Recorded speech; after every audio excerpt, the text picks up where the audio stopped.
Hello everyone, welcome to our YouTube channel Gurukul computer centre. আজকে তোমাদের দেখানো হবে এমএস এক্সেলের রেজাল্ট তৈরি করার আগে টোটালটা কিভাবে বের করতে হয়। তো তার জন্য আমাদেরকে A1 সেলে লিখতে হবে নেম অ্যান্ড সাবজেক্ট, এবং যার যে সাবজেক্ট আছে পরপর এই ঘরগুলিতে সব লিখে দিতে হবে। এরপর নেম অ্যান্ড সাবজেক্টের নিচের ঘরে কয়েকজনের নাম দিয়ে দিতে হবে। তোমরা চাইলে তোমাদের বন্ধুদের এবং তোমার নামও দিতে পারো। তারপর সবাইকে সাবজেক্ট অনুযায়ী নাম্বারটা দিয়ে দিতে হবে। তারপর সবকটা সাবজেক্টের শেষে টোটালটা লিখে নিতে হবে।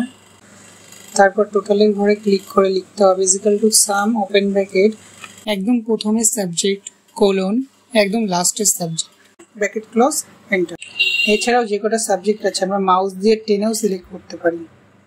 এরপর একইভাবে বাকিদের টোটালটাও বের করে নিতে হবে।